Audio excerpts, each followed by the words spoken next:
Hello, astrology linguists. Today we're starting our AstroUnveil series, where we use the tools of astrology to explore and try to shed some light on unsolved true crime cases or other mysterious phenomena. Those of you who know me know that I'm the last person to jump on any bandwagon. I simply am not prone to FOMO. But I want to start this series with the tragic death of Jonbenet Ramsey that occurred in Boulder, Colorado in 1996. This case has stirred things up again since the release of Netflix's documentary last year. And despite my reluctance to get involved in all the hype, I do have somewhat of a history that draws me to it. Back when the murder occurred, I was already studying astrology, and a friend of mine who was really obsessing about the case back in 1997 wanted me to look at Jonbenet's chart to see if I could figure out what happened to her. I did look at the chart, but back then I lacked the experience and wasn't trained to answer these types of questions. This is what I call outer world astrology, and doing outer world astrology is very different from doing inner world or psychological astrology. Outer world astrology is the reading of a chart for situations and events that occur in the objective world. This requires a very structured and linguistically consistent approach that I lacked at the time. So that became the end of the matter until this case resurfaced. And maybe it's because I happen to have the same rising sign and degree as Jonbenet's son, but after watching this last documentary, I got sucked back into it again. Okay, so that's enough of me apologizing for jumping on this bandwagon. Now let's just look at the chart. So here's Jonbenet's chart. She was born August 6, 1990 at 1:36 a.m. in Atlanta, Georgia.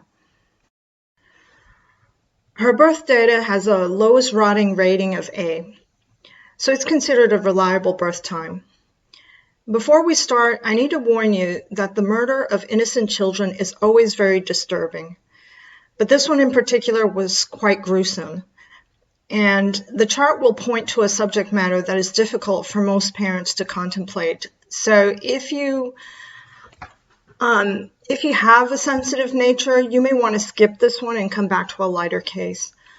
Also, because of the litigious nature of this case and the fact that it's unsolved, I'm going to refrain from naming the suspect that best fits the chart clues.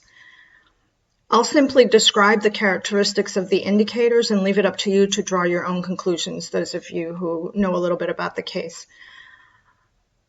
Okay, but to keep things focused, I've arranged our discussion into topics that are relevant to the night of her murder. The first of these that I want to talk about is the topic of safety and protection. A lack of safety, and therefore its need, is shown by Cancer. So whenever we speak about the fulfillment of protection and safety, we're dealing with the moon in the chart and anything that impacts the moon. The first thing to notice about her chart is that Jonbenet was born at night. That makes the moon the dominant luminary of the chart, at least until her teen years, had she lived that long. I'm not going to explain why that is here, but if you want more information about that, I'll leave a link in the description and you can check out all my blog posts involving light conditions in the chart. But the most significant thing about this moon is that Jonbenet was born just hours before a partial lunar eclipse. You can see it because the sun-moon axis here occurs very close to the nodes. Here's the north node, here's the south node. So Jonbenet was born at 1:36 a.m. and the eclipse occurred that afternoon at 2:16 p.m. So this lunar eclipse at 2:16 p.m. in Atlanta wouldn't have been visible since it occurs during the day. Now, if you don't know anything about eclipses, I've also spoken at some length about how to work with eclipses in a webinar that you can watch on my website. Again, I'll leave the link in the description below. The most important thing we can say about this eclipse is that because it involves her sect leader, the moon, the eclipsing of its light indicates that there's a shadow cast over Jonbenet's earthly mission. When the moon is eclipsed, the darkness comes from the earthly circumstances of her life rather than from her own choices. This is because it's the earth that cuts off the solar light that we see reflected by the moon. And since the moon is the archetypal protector of the life, it means that there's a lack of protection in her early life that will greatly hinder her path. The moon itself is also the most afflicted or corrupted planet in her chart. Frankly, I've never seen an eclipse on the day of birth involving one's dominant luminary. It's a rough omen to start with, but on top of that, this moon is afflicted by every single planet that has the power to corrupt. But this affliction and the eclipses are not necessarily indicators of death. It's merely an indicator that there's danger and darkness around her, particularly in her early years, and that a greater degree of protection is required because that protection may in fact be lacking. But why is the protection lacking, you might ask? Well, as I said, the moon is protector because astronomically it's the moon that intercepts and shields the Earth from asteroids and comets. So as protector, it's also the significator of the archetypal mother, since she too is naturally the first guardian that we encounter as children. The moon is not really significator of the flesh and blood mother, but rather of the image we form of the mother figure that persists even after the physical mother is gone. So to a child, the moon represents our lasting impression of what mothering is, whatever that may be through early experiences that we have. This moon tells us that the protective function is compromised by that eclipse from the sun. We'll look at the sun shortly, but let's stay with the protection and safety theme. If the moon is compromised by the sun, it means the mother's protective function is compromised by her own will or by some solar father figure. In Jonbenet's case, we can say that her mother's own vanity was part of what compromised her safety. We'll speak about the father's contribution shortly, but what about the significator of the actual flesh and blood mother? Patsy is shown by Jupiter, which is down here, since our linguistic rule for subjects tells us that the ruler of the 10th, here's Pisces in the 10th, the ruler would be Jupiter traditionally. So the ruler of the 10th represents the actual physical mother. As ruler of the 7th and 10th, because it also rules Sag here, Jupiter also signifies contentious employers or possible future partners for Jonbenet. However, the crucial thing here is that Jupiter belongs to the diurnal sect.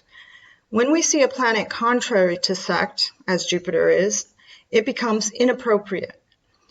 But there's a very specific way in which Jupiter tends to express impropriety in a nocturnal chart. More often than not, it'll express as ill-placed or misplaced optimism, beliefs, or naivety.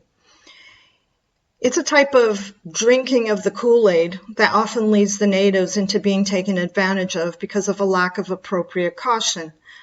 The appropriateness is always circumstance-dependent, not absolute.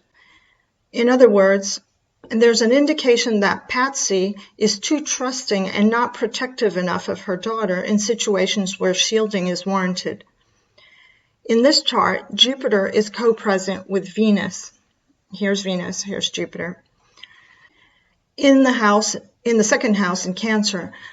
As I tell my students, Cancer is one of the handful of red flag signs because it's the very sign that indicates a need for safety, which is what the moon is supposed to provide. The crab possesses the armor that protects for a very good reason. And the second house is the place of one's assets and skills.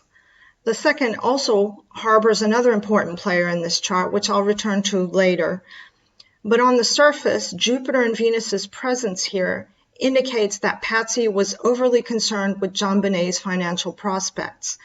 The most generous interpretation of this Jupiter-Venus combination, considering Venus's rulerships of the 12th and 5th, would be that Patsy was naive and blind to the predatory dangers that lay behind the child pageantry circuit, and that she wanted to believe that Jonbenet enjoyed these pageants as much as she once did herself. That's the most generous interpretation. But this Jupiter is disposed by a dark moon, so I can't really go with the most generous interpretation here. There's a very conscious and willful element to Patsy's neglectful attitude. What indicates this comes from the fact that Jupiter is in a condition known as phasis, which is established through its proximity to the Sun. Planets in phasis are extremely important because they indicate what functions are under the conscious awareness of the native. In the tradition, phasis planets are often indicative of one's profession, precisely because a person strongly identifies with those skills. But isn't this Jonbenet's chart and not Patsy's, you might wonder? Yes, but Jupiter is significator of her mother, so that phasis condition also describes Patsy's relationship with the Jupiter principle, at least insofar as it would have been perceived by Jonbenet.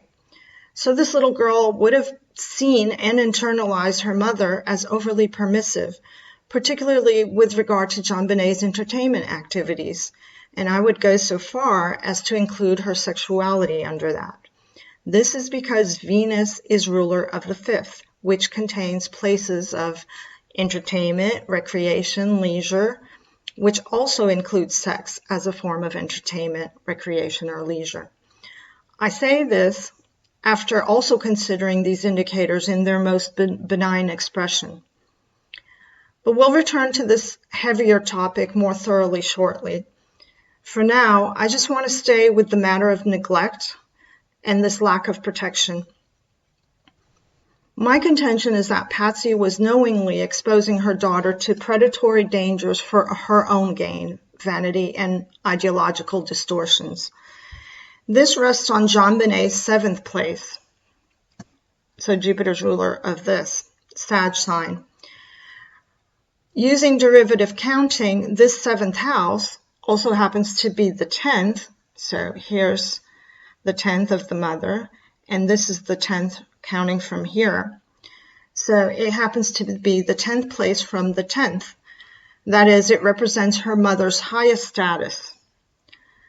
It indicates Patsy's desire to follow a direction whereby her own social status is being achieved through Jonbenet's entertainment pursuits. Traditional astrology asserts that a planet in phasis is a beneficial thing. But what it doesn't tell you is how so-called positive variables can express when also contrary to sect and corrupted. This is an excellent example of why it's ridiculous to lump variables into a single judgmental dimension when every variable has a unique impact upon a planet. Again, sect is about propriety of action, but phasis is about how close to the soul's identity and awareness a planet is. Those are different functions. Jupiter out of sect indicates a person who may be inappropriately credulous or naive. There are situations in which having a believing nature is a good thing, spirituality being a situation in which Jupiter can be quite beneficial. But there are other situations in which being overly Jupiterian can be disastrous, such as denial. The phasis condition tells nothing about whether Jupiter is proper or not. It tells us about proximity to self. Patsy is very aware of her self-promoting Jupiterian choices, self-promoting being a Jupiter function. Promoting Jonbenet is what she does for the pageants, after all, but because this is a planet closely associated with the self, with Patsy, right, her as herself, this is why it's a form of self-promotion in this case. So this Jupiter suggests some kind of devout or promotional pimping of her daughter. The second house indicates money or values are involved, financial or material values, that is, and also skills and talents. And I don't believe this was just for innocent pageantry reasons. I believe Patsy may have been overly permissive with her daughter's interactions with others, most likely because of her zealous naivety and receptivity to either religious or foreign involvement. This is indicated through the moon in the 9th house placement and the disposition of Jupiter to the moon, and the disposition to Saturn, the moon's disposition to Saturn, as the provider of spirituality and foreign matters. So we've discussed Jupiter because it represents Patsy, and she would be the person most in charge of Jonbenet's safety during her childhood. Patsy's naivety and social climbing nature placed her daughter at risk. That much is for certain. But do I think Patsy herself killed Jonbenet? No.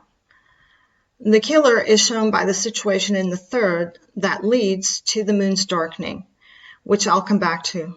I do, however, think that because of her easily deceived nature, Patsy was probably the first to be set up as the killer, that is, an actual Patsy, in order to misdirect authorities away from the real killer. Her naivety makes her easy to set up.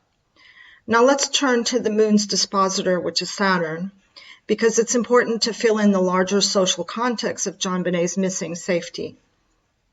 Okay, so this is under a heading of spiritual community. Okay, we're going to look at this section here, which is ruled by Saturn. So dispositors indicate motive.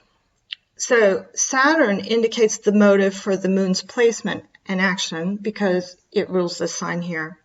It means that the ability to provide protection and safety is predicated upon a larger need to belong to a community, which is shown by the sign of Aquarius. Aquarius's need is for a need to belong to a larger group. Since Aquarius is in the ninth, this would be a spiritual community because the ninth is a place of religion and spirituality, as well as foreign elements, such as the foreign faction that's in the note that was left, supposedly. So the Ramseys belonged to a church in Boulder, which was just minutes from their house. Saturn is provider of the spiritual community since it's the domicile ruler of Aquarius in the ninth. It's also the significator of the justice system, which is another ninth house thing. But we need to stay focused on one signification at a time, otherwise we'll get lost. Like Jupiter, Saturn is also contrary to sect in a nocturnal chart. Saturn in a nocturnal chart manifests quite differently than it does in a diurnal chart.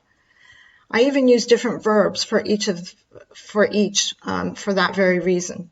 So whether Saturn is in a diurnal or a nocturnal, they get different verbs, and that's true for all the planets. In a nocturnal chart, Saturn tends to express as physical or psychological restraints or constraints or confinements. There's a confining nature to Saturn when nocturnal. As ruler of the ninth, it refers to the constraints being imposed by the spiritual community itself. Anyone who's doing a deep dive into this case should become familiar with the recent history of the Ramsey Church and its scandals involving child pornography, because the Boulder police and other investigators did look into this. I mention this as a lead only because a potential place of spirituality appears quite clearly and prominently as the place of the eclipse light. It's quite possible that Saturn's confinements do not come from their actual local church, but from some other place that they went to for a spiritual ceremony, such as might happen on Christmas night when she died. To find out what Saturn is confining or obstructing or restraining, we look at where it's placed, which is here. Okay, it's placed in Capricorn in the 8th, the place of obsessions, investments, and death. And if you're interested in the 8th house, there's a blog post, a very deep dive blog post into the 8th house on my website, which I'll also put in the description below. So the combined rulership of the 8th and 9th under Saturn indicates that the spiritual community is not only providing obstacles to the matter of obsessions, the death, and money, all 8th house things, but also producing those things since it rules the 8th house and therefore generates those topics. Saturn is both placed in the 8th, but also rules Capricorn, which happens to be on the 8th house cusp. So Saturn rules both the 9th and the 8th. Since it rules the 8th, it can generate those topics. Whoever is acting for ideological reasons as an embodiment of this Saturn would be trying to confine the investigation of the death using money and coercive tactics. We know that many coercive tactics, particularly legal ones, 9th house, have been used to narrow and contain the focus of this case. Saturn in its own Capricorn domicile indicates a degree of autonomy in this community's abilities and resources. Planets in their own domiciles always indicate a degree of autonomy. Not necessarily strength, because strength is always present in all of the planets, but a degree of autonomy and power in that autonomy. In other words, this is a community of wealthy people who have a good deal of self-sufficiency because of that 8th house rulership. Capricorn indicates worldly ambition and success as a motive. This is very much in keeping with what we know about the people in Ramsey's social circle, most of whom are very accomplished members of society. But Saturn's co-presence with Neptune and Uranus here, they're all in the same sign, here's Neptune, here's Uranus, also describe their actions and indicates a group of successful people who are also detached, that's the Uranus, and lacking in transparency, that's the Neptune. It's interesting because Saturn in the 8th indicates attempts at slowing down or stopping activity, since the 8th is traditionally an idle house. We've already talked about attempts to constrain or stall the murder investigation. However, if we shift gears and look at the Saturn as significator of the legal system, which it can be through that 9th house rulership, it would point toward constraints placed on the justice system by the providers of the justice system, by the providers themselves. So that would be the district attorney and his office. So these very same constraints from the DA's office have been alleged by Steve Thomas, the Boulder detective in charge of the case, who resigned in protest of roadblocks coming from the DA's office. Both of these significations, so as the legal system and as a spiritual community, both of these significations apply to the conditions we see in the Saturn. The Saturn may communicate spirituality compromised by illicit sex, as well as a legal system also compromised by that same thing. Indeed, there are several authors and investigators who have pointed to this lesser-known history of both the religious and legal communities of Boulder. I'll leave references in the video notes for those interested in that angle. So we're now going to get into the most incriminating and disturbing aspect of this Saturn, which is the partile opposition to Venus at 20 degrees of Cancer, which I've already kind of touched upon, but we're going to do a deep dive into this section here. So this Saturn at 20 degrees of Capricorn is in the exact same degree as Cancer, so there's a partile opposition here.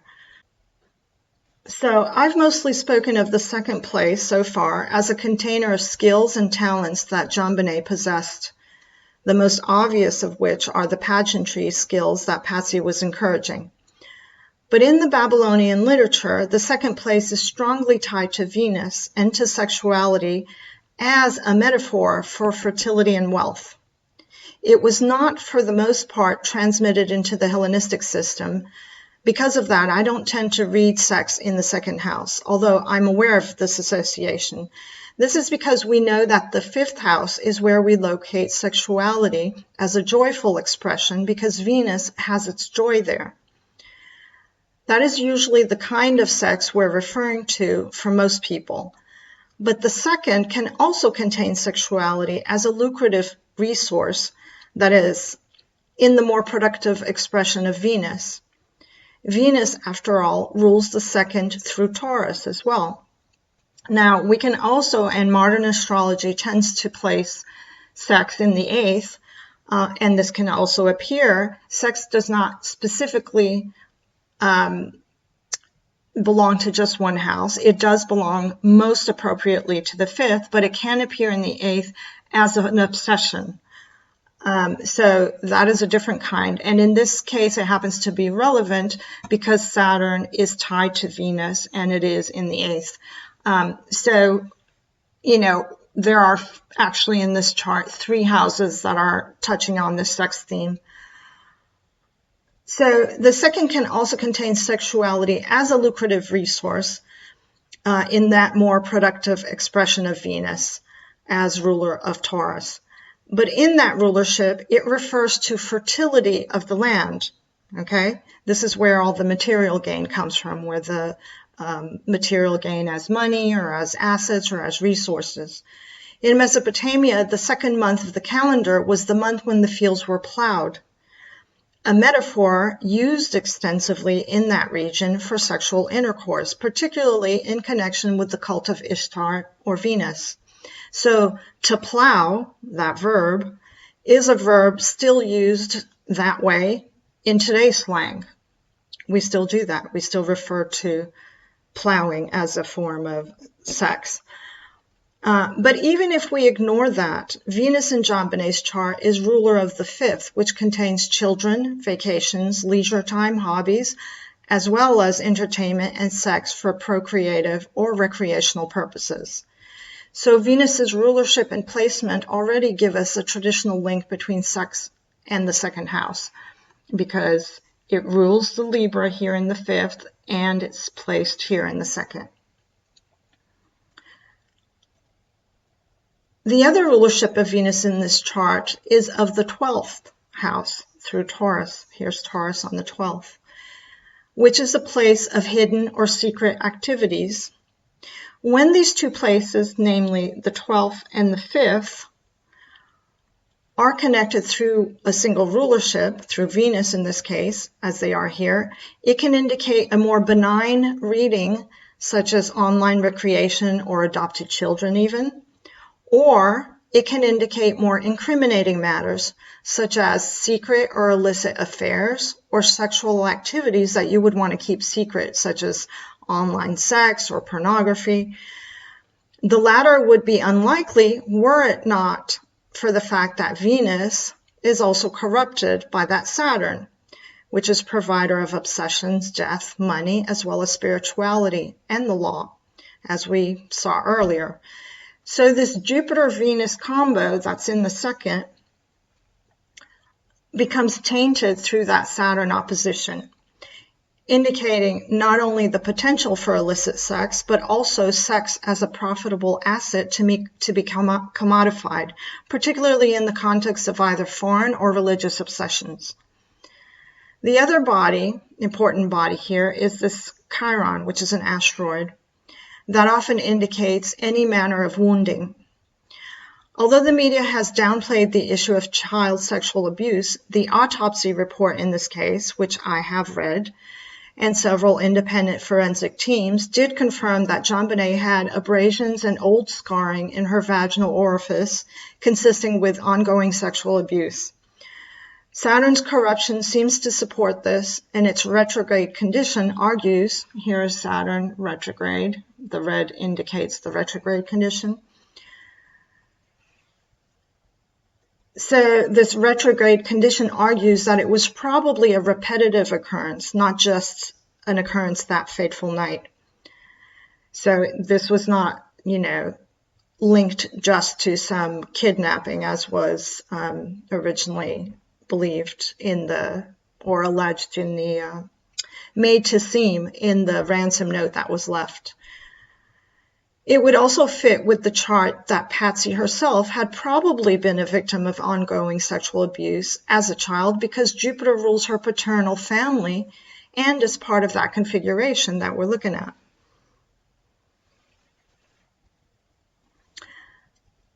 So that would also psychologically explain her naivete about exposing her child through the pageants. Okay, so we've discussed Patsy. Now let's talk about John Ramsey and how he shows up in this chart.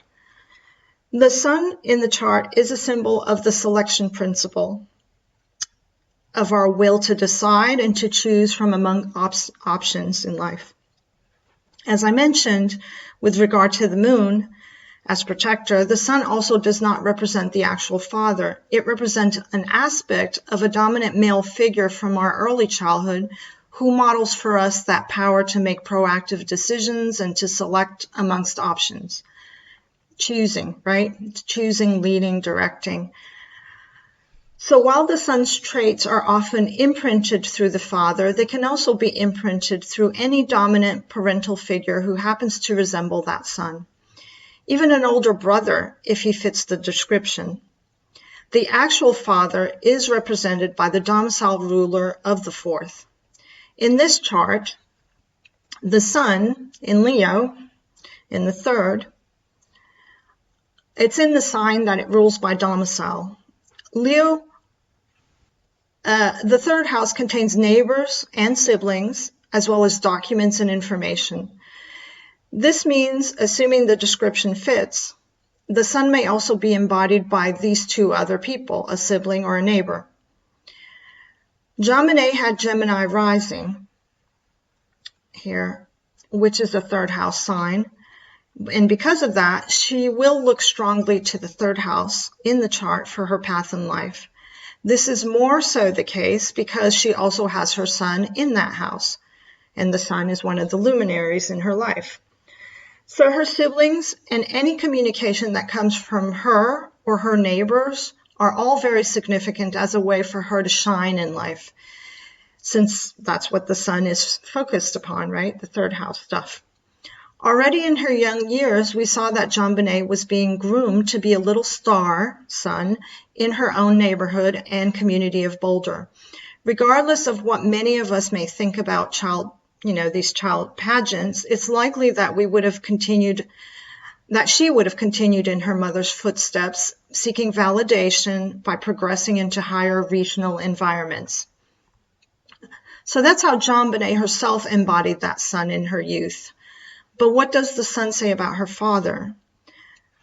As a male significator, the sun in its own sign indicates someone who's rather autonomous. Remember, planets in their own domiciles indicate autonomy and power. So autonomous in his capacity to choose and decide. In traditional astrology, sun in Leo is often indicative of important people in society. This certainly seems to fit John Ramsey, since he was the CEO of a very profitable business and a relatively important figure in the community who had just been labeled Entrepreneur of the Year. But in this chart, as well as being placed in the third, the sun is also domicile ruler of the third. It rules that house because it's in its own sign. And by our subject rule, the sun then becomes the provider of anything located in that house and embodies any person of that house. When I say provider, I mean it can generate the things of that house. It has the power to do so, to bring into the life whatever's in that house. So the sun also signifies Burke himself, Jonbenet's brother, as well as any strong male figure who modeled for her a strong identity and leadership status in her neighborhood. Now, Burke was too young. He was 9 years old, so he wouldn't have embodied that at this time. But the father certainly did, and we may also apply this to anybody in her neighborhood who fits this, autonomous, powerful, important description. Let's also recall that the sun is the luminary contrary to sect in this chart.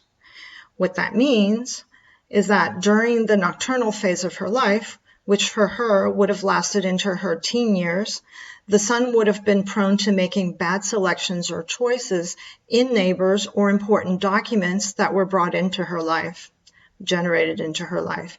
So both of these come to mind that I can think of looking at this case. Certainly that ransom letter was probably the biggest example of bad decision-making in a document, most likely brought about by a third house person. And I'll address the possibilities of that in a minute. For now, I'm sticking with the father just for the moment. But because the sun is also a ruler of the house, of this house, the third, it will produce or bring forth those things into her life through decision making. Now, I am excluding siblings here as an engendered object of the sun's decisions, because we as natives don't get to bring our siblings into our lives by choice. Unless our parents adopt, a child comes into our life through a natural earthly process rather than through a selection process. So we cannot see Burke himself as an outcome of Jonbenet's decisions or of his own decisions. Him as an entity in her life, that is, as a person, as a sibling in her life. He cannot engender himself, in other words. That makes little sense. It doesn't make sense, right? So we can't say that about Burke as engendering himself, nor can we consider Burke to be a product of the son's mistaken decision if her father embodies this son, because John Ramsey also probably did not get to choose Jonbenet's sibling, unless rich people are now giving birth through some gene or soul selection process that I'm not aware of. But he's not adopted, so, that decision-making process to bring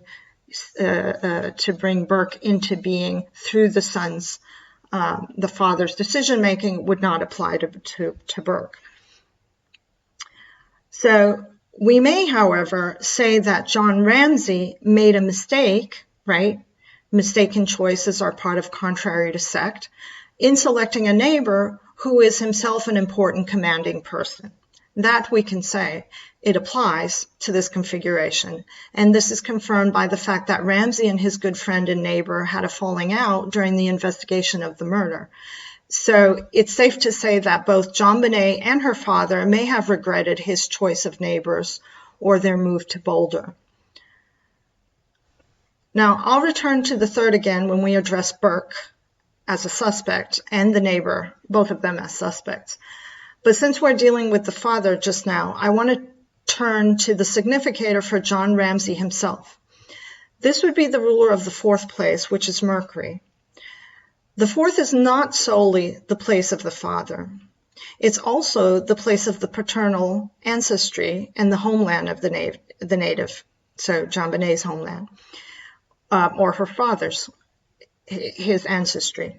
So Virgo is on the cusp of the fourth here, and it's one of those signs that likewise calls our attention to potential problems. It indicates this is problems not in the sense of danger or lack of protection as Cancer is. It's problem in the sense of something that needs to be fixed. It indicates the need to fix a problem that's in that place, okay, a fourth house issue. Those who have Virgo rising are often very concerned with problems in the body because Virgo is an earth sign, so it concerns material things such as the body, and the first house is the place of our physical environment or our body. But here, it signals a problem that needs fixing in John Ramsey's physical self, right? The place of the father, that's what we're talking about here, as well as in his family. Mars is the manager of Virgo as triplicity ruler, which also links the Ramsey problem to the place where Jonbenet's friends or affiliations live here.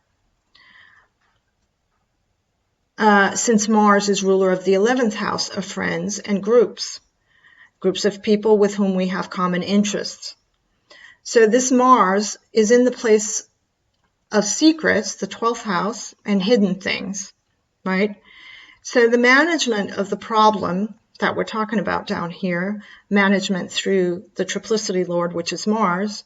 So the management of the problem involves secrets and Jonbenet's friend, as well as her parents, since the home of the children is also the home of their parents. So the home of her friend would be the home of her friend's father or mother, her parents, their parents. Now, I'm going to return to this Mars as the friend's place shortly, as ruler of the friend's place, or as ruler of the 11th in a minute, since it's also corruptor of the ruler of the third, which is the sun.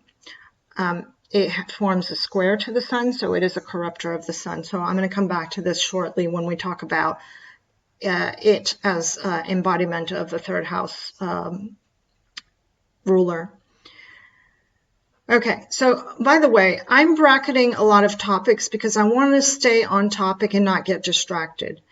When we do this kind of outer world analysis, it's very easy to get derailed in our focus and to start confusing subjects, objects, and testimony. So because of the polyvalent nature of the planets, meaning that they signify multiple things at the same time, it makes it really easy to confuse what we're saying unless we keep track on one topic at a time. So I want to stick with the father for the moment being. So sticking with the fourth house's secret family problem indicated by Virgo and by Mercury's rulership, here's another planet in its own sign, we can look to see what is a prerequisite to Virgo.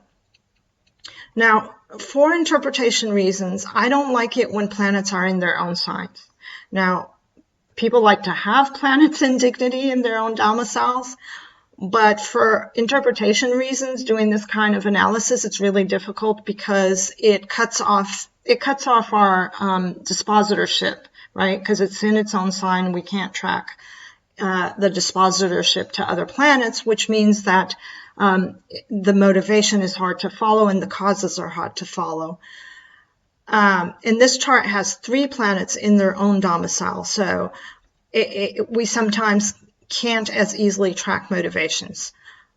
It makes it hard to see relationships between people because the planet is too self-contained. Mercury, just like the sun, is too autonomous and self-involved, right? So we can say the father is very self-involved. Plus, it has no affliction. So all we can do to see the causal change is to look at the term or bounds ruler of Mercury. That's one thing we can do. So this will tell us the action that must occur before the domicile lord can fulfill its need. So Mercury is at 10 degrees of Virgo, which is the terms of Venus. And I have already talked about Venus's corruption through Saturn. If you look up this 10 degrees of Virgo, you'll see in the table of rulerships that the terms lord is this Venus.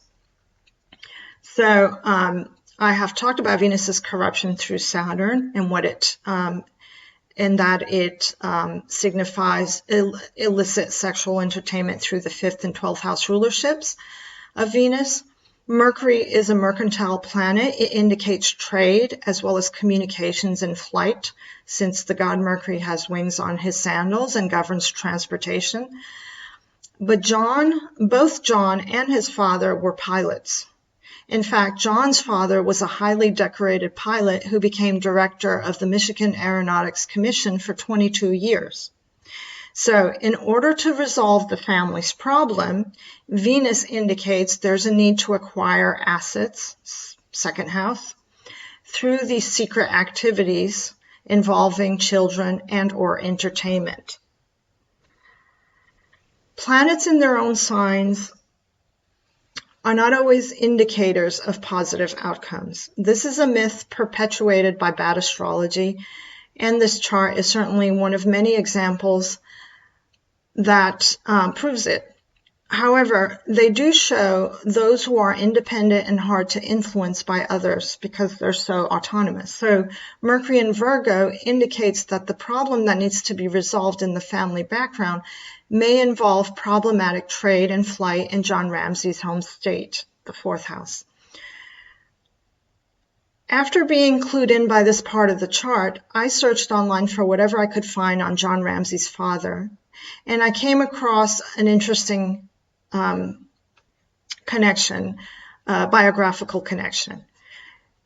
So the following information is in mainstream sources, including Wikipedia.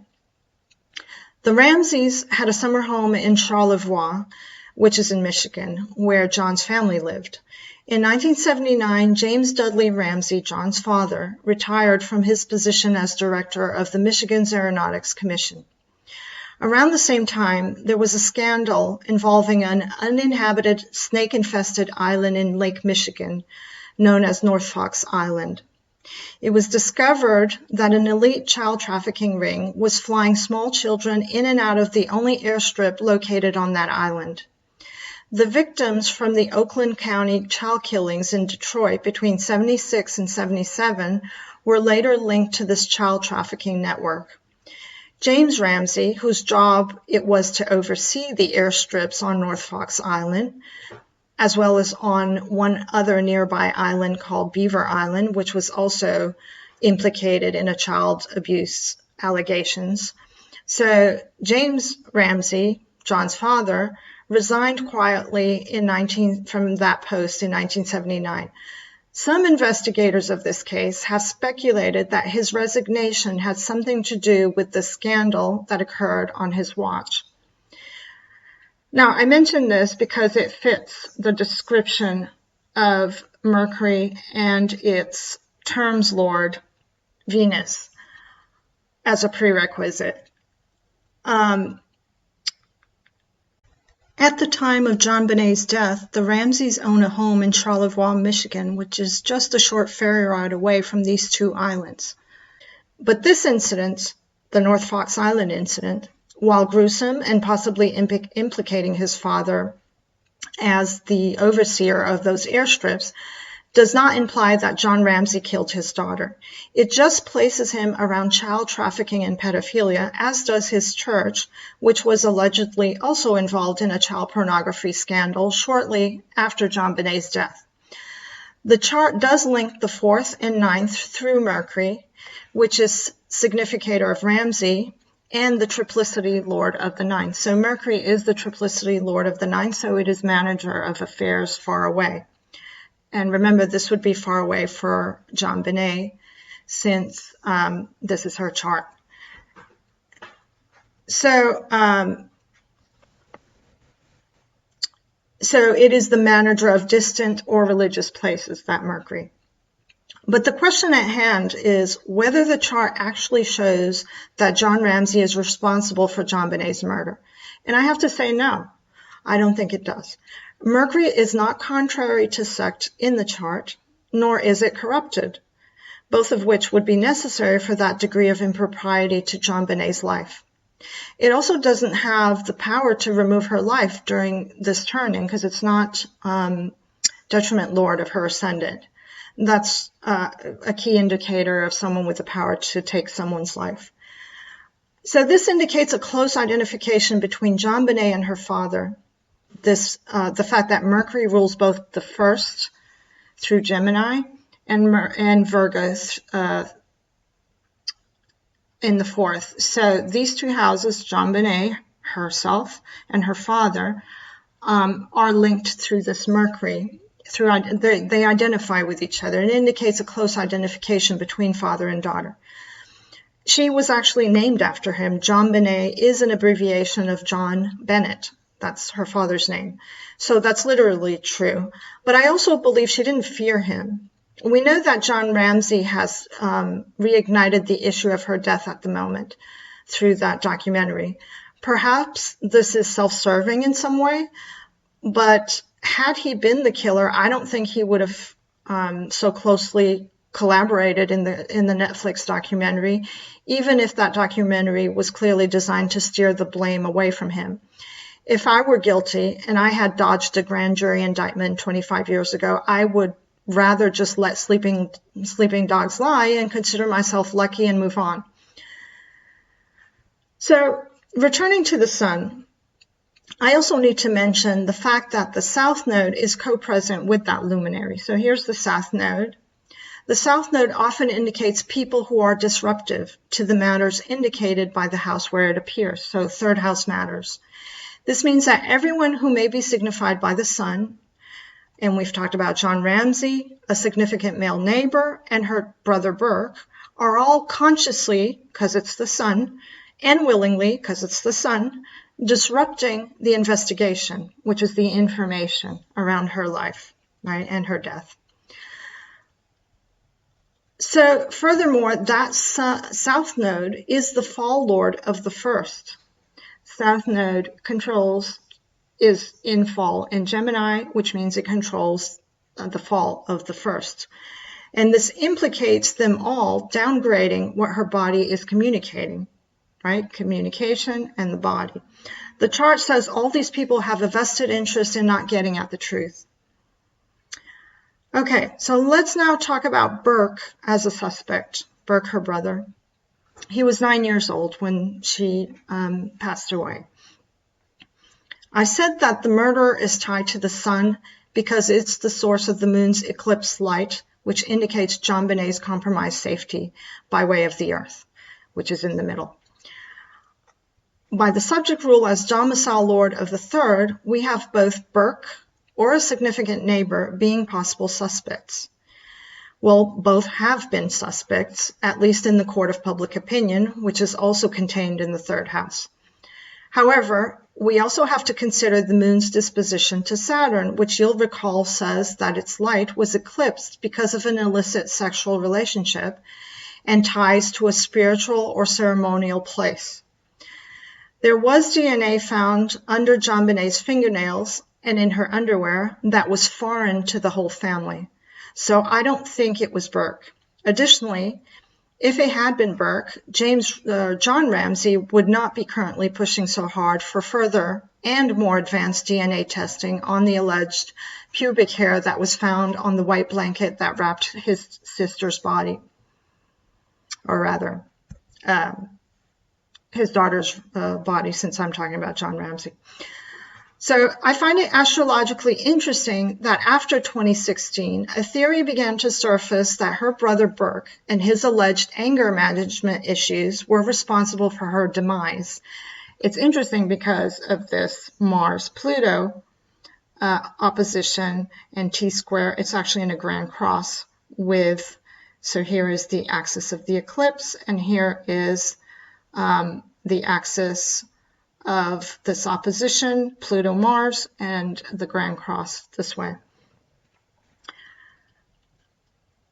But the Boulder PD had already exonerated Burke and continued to insist he's not a suspect. The Burke did it theory, BDI for short in the Substacks, was first elaborated upon in 2016's CBS documentary by former Boulder detective James Kohler. So this theory presented by James Kohler in that documentary was given support by a self-proclaimed old Atlanta friend of Patsy's named Judith Phillips. She claimed that Burke had outbursts and was violent with his sister. Now, Judith Phillips is the photographer who shot the creepy family photo shoot where Patsy, the kids, and her mother are all dressed in old costumes. And they look very weird. They look kind of very stiff and Nazi-like. They just look very strange. So most of the current theories around Burke having bouts of rage rest on this one woman's claim. This then led the public into speculations about his lack of empathy for her death when he was interviewed by the police. However, Phillips' reputation is not very credible. She lied about knowing the Ramseys very well and is the wife of the lawyer who was indicted on bribery charges for trying to buy a copy of the ransom note on behalf of the Globe, the newspaper, the Globe. So just like the South Node in the third communicates, this case is chock full of people trying to muddy the waters. The Sun and South Node combination indicates rumors and disruptions to information about Jonbenet's life, especially her brother.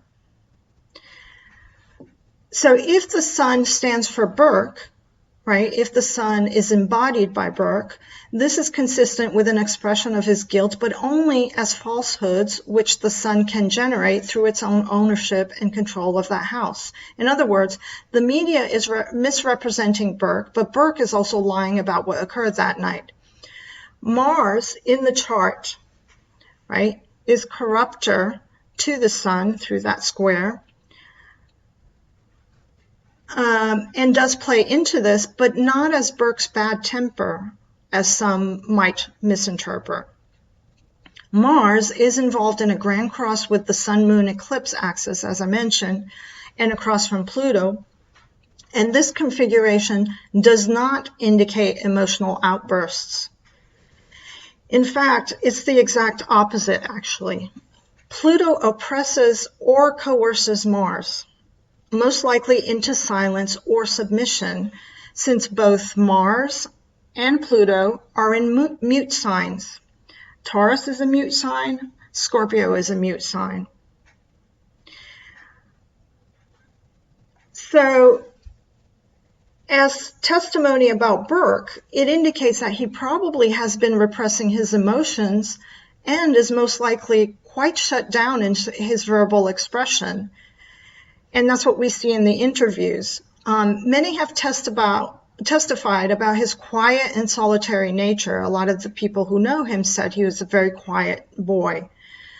And his behavior in the police interviews seems odd to a lot of people, but to me it's more consistent with someone possibly on the spectrum and with difficulty expressing social or emotional communication. I don't see this configuration indicating violence, nor is there evidence of any violence in his history. If he were violent, we'd have reports of this with his older playmate, with his other playmates, or at school, of which there are none. There's only the single uncorroborated source married to a man who was sued in connection with this case. I also don't think that Jonbenet would have been likely to want to sleep in Burke's room, as she reportedly often did, if she were afraid of his temper. So that opposition corrupting the sun in the third is more indicative of Burke being forced to defend secrets about what happened to her. Note, that Mars in the house of secrets, right? In a mute sign in the house of secrets, as well as being in a, opposed to this kind of oppressive Pluto. Now, the last astrological variable I'd like to mention with regard to Burke is the asteroid named Burke, which is located at 4 degrees of Cancer, placing it here in the same sign with Venus and Jupiter. So now I look at asteroids that have names that are associated with the cases. It's helpful to see where they're placed. It gives a lot of information about the material nature of what's happening. Because of this placement of the asteroid Burke, I'm more inclined to think Burke was probably also a victim of sexual abuse, along with his sister, rather than the cause of her death. I don't see his parents covering up for him by just desecrating her body, as has been proposed. That's part of the theory, that Burke did it and the parents covered it up. If she had died of the fractured skull by Burke hitting her with that flashlight that was left on the table in the kitchen, and this happening before the garrote was applied, which has been alleged, in the Ramsey's theory, in the theory that the Ramseys did it to protect him, then there would be no need to sexually desecrate the body. If he had done it, the kidnapper staging, right, with the note would have been sufficient. I do suspect that the murder scene in the house was most likely staged to account for the existing sexual abuse by implicating Patsy. It's very likely that the pineapple and the flashlight on the table were both designed to misdirect police to focus on someone inside that house. But the chart says she died elsewhere. She did not die at home. And I'll talk about that again in a bit. Okay, the last individual that can be represented by the sun is a neighbor of Jonbenet's. To be consistent with the condition and configuration of the sun that we've been talking about, the last third house person must be a neighbor who was fairly commanding and autonomous in his attempts to exude influence over the information and documents concerning this case. Since Mars is one of the planets that testifies about the sun, and it rules the 11th place of Jonbenet's friends, Mars would be descriptive of the same neighbor, just as it was for Burke. One of Jonbenet's closest little friends, whom she played with often, lived nearby. I'm not going to say her name. That would make Mars her friend's father, since he owns the 11th place, right? Children are not owners of their own places, but their parents are. So this neighbor was also a good friend of John Ramsey's. So the 11th is here, Aries, and that would make Mars representative of the father of Jonbenet's friend, right? The one who owns the house where the friend is located. So through derivative houses, the second, this house here, shows Ramsey's friends. And this is because here's her father, right? Here's John Ramsey. And if we count around to the 11th from him, it shows his friends. So his friends are shown by the moon. So in relation to her friend, the moon would then signify, so let me back up a little bit here. So through derivative houses, the second shows John Ramsey's friends, making the moon its significator. And in relation to her friend, the moon would then signify her friend's grandfather, fourth from the 11th. So here's her, so Jonbenet's friend, and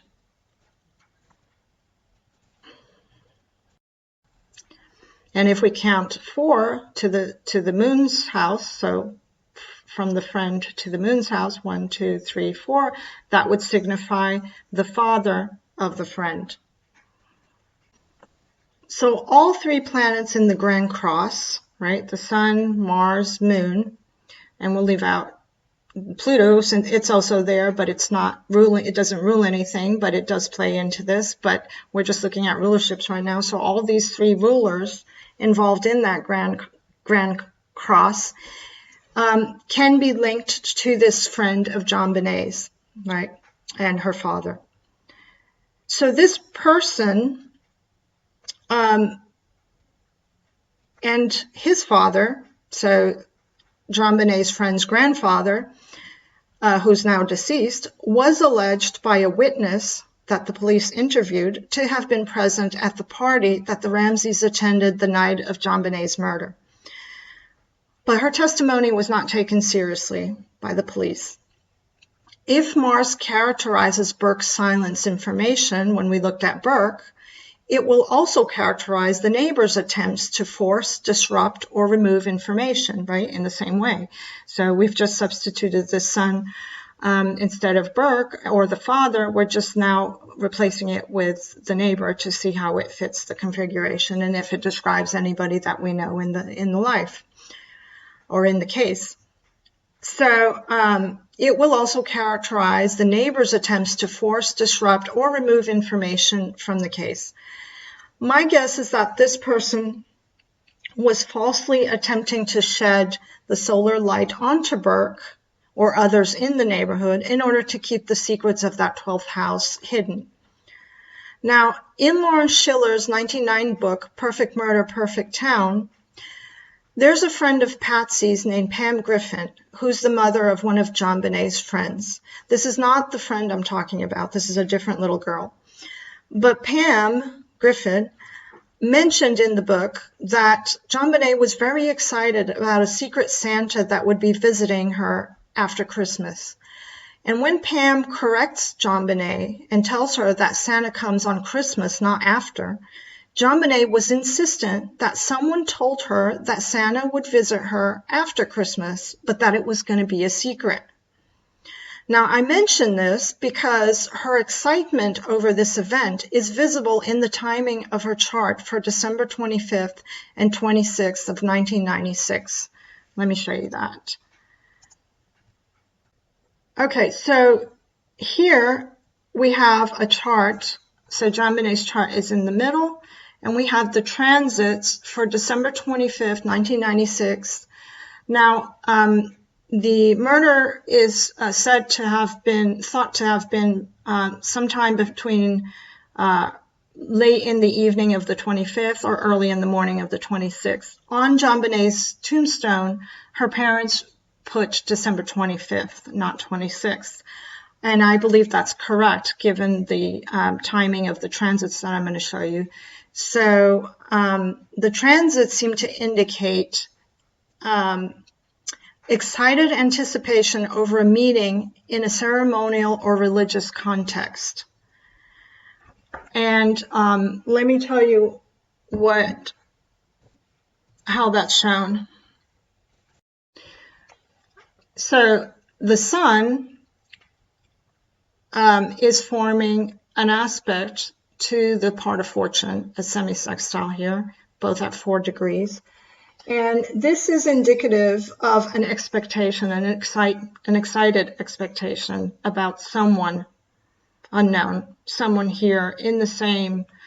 This can be an enemy, 7th house can be enemies, or it can be someone that's in the same house.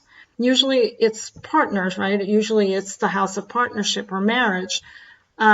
But in this case, it's triggering the part of fortune, which I have talked about in the past as a very conscious thing. It's usually something we're quite excited about or anticipating. And that certainly fits with the testimony given by Pam Griffin. The other aspect I want to mention is the moon. So these are the 2 faster planets, right? And the moon is a good timer. And if we place the moon is passing over that Venus, which triggers what we've talked about with this Venus-Saturn opposition and everything that entails, which I don't want to mention again because it's kind of distorted. But the moon, when it gets to the exact degree, would make a possible time of death around 11:33 p.m., which would place it on the 25th. So I think that's quite accurate with everything else that's in the chart. It makes sense that the moon would be the timer, the trigger for everything else. But I also want to mention another aspect in the circumambulations. Let me switch charts here. Okay, so here we have the circumambulations chart.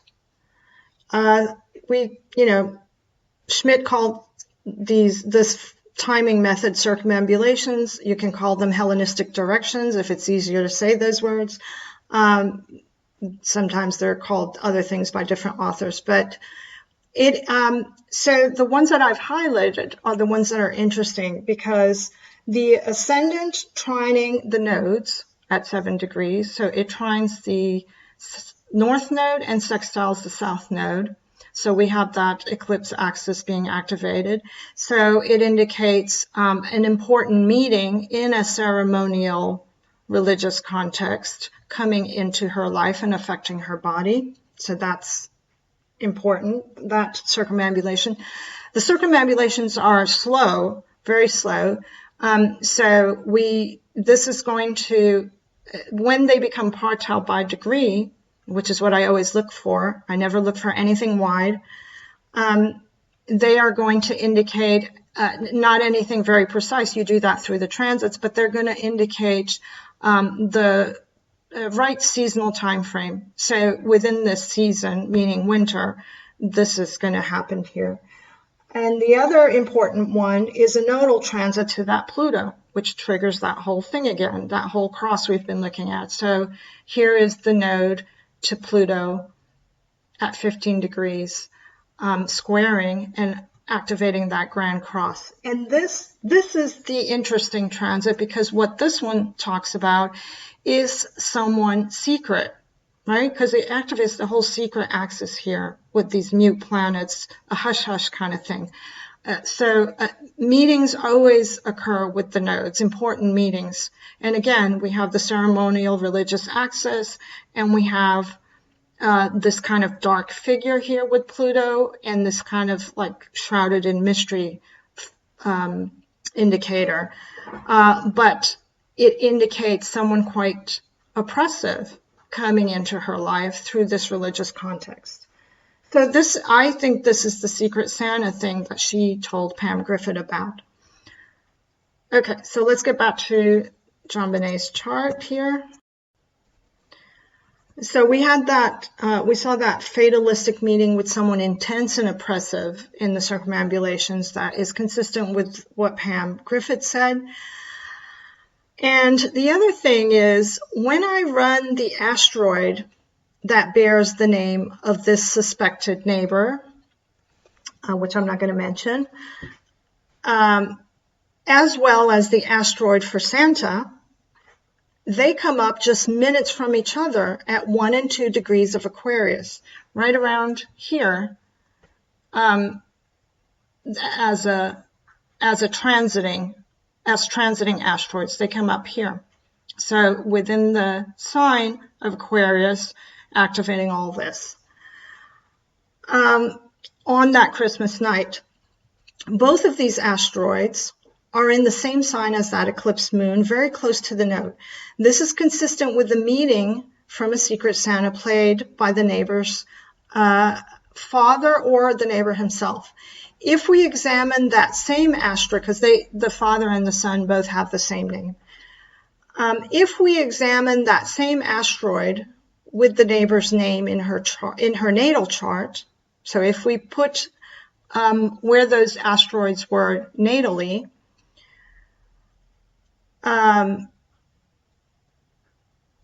we find that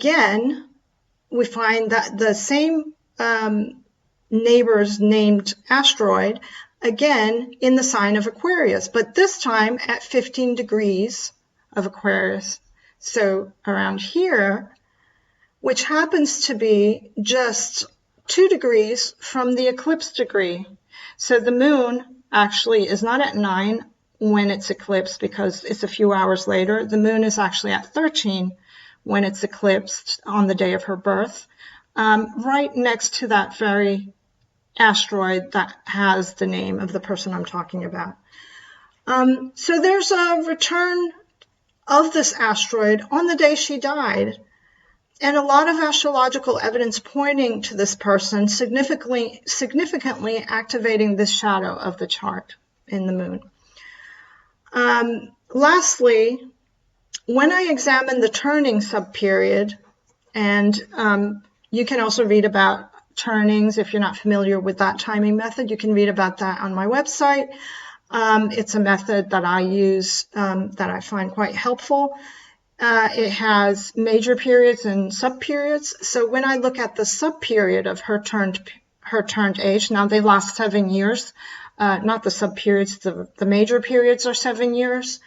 And she was 6, so she never got to finish her first major period. But so it's still here in the sign, but her subperiod is Aries for the month, for the day in which she died, for the month in which she died. So it's activating what we talked about with this Mars. So this neighbor's, her friend's place, which is the place of the neighbor. So, okay, so let's now talk about the location of the crime. Nothing, and I mean nothing, in Jonbenet's chart points to her having died at home. Now, this is one of the things that really frustrates me because everyone not everyone, but a lot of investigators have focused narrowly, and that's really consistent with the Saturn trying to confine the death investigation. But not many people have been looking outside of the home. Some investigators have, but this chart does not point to anything in the home.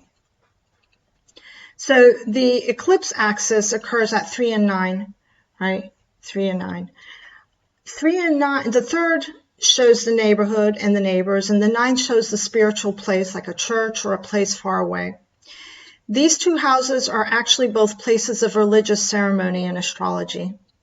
The 3rd house is the joy of the goddess, which is the moon. The 9th is the joy of the god, which is the sun. But here they're reversed. So the sun is in the 3rd and the moon is in the 9th. with the moon's light eclipsed by the Earth. So this eclipse and reversal indicates kind of like a heretical stance to the natural order of things, making the divine familiar and the familiar divine. But this divine that's being extolled in the 9th occurs at the darkest time of the year, the winter solstice, which for Jonbenet coincides with an eclipsing of her dominant energy, that moon energy. So since the place of unexpected darkness must be the scene of the crime, and it takes place in the 9th, I believe her death happened in a ritual or ceremonial setting, not far from her home because of that sun being in the 3rd. Or in a place that she was familiar with, but in a religious ceremonial sense. It also points to other people being present, since this is the public part of the chart, right? Both this is public and the sign is also in a winter part of the chart. So it would also have to be a select group of people who all had the same beliefs, because they're tied to that Aquarian need to stick together. More specifically, I believe many of them are bound together by the knowledge of what happened that night. Now, Uranus and Neptune also play a prominent role in the illicit sexuality because they're tied to Saturn, which means technology and ego fracturing are part of the situation. Ego fracturing having to do with Neptune, technology with Uranus. So there were marks on Jonbenet's body that Lou Smith, a private detective hired by the DA, said were consistent with a stun gun being used. And this is very much the sort of electrified object that we'd expect with Uranus involvement. Moreover, according to the lawyer Alan Dershowitz, a military training video involving the use of a stun gun was found in John Ramsey's house. But this evidence has been sealed by the military for reasons of national security. That in itself is quite odd to me. Why would national security be involved in a little girl's death? However, we can't say any more on the matter because it's sealed. Okay, so this case is a deep, bottomless rabbit hole, but I hope I've added enough clarity from the charts to at least shed some light on some of the false claims, incompetence, and deliberate meddling. I don't think John and Patsy were unaware of what happened that night, and they should have been tried for child endangerment, just as the grand jury indictment alleged, but it was dismissed by the DA. I believe the case has already been solved by several authors, including Stephen Singular and investigators such as the Zell brothers, whose evidence already seems to point in the direction of sexual abuse outside of the home. This child, like all children, are required to have protection and justice from adults in their lives, especially their parents. Those who deliberately and maliciously fail them in such gruesome ways are not worthy of life themselves. The truth will eventually come to light because, just like the eclipse, the light always comes back after the shadow passes. Unfortunately, it will probably only happen after all the dark principles responsible have faded into dust. But in the meantime, whoever can will continue to shed some light into this void in the best way that they know how. If you've enjoyed this video, please leave us a like and subscribe. If you have any ideas of which unsolved mystery we should investigate next, jot it down in the comments and I'll definitely consider your suggestions.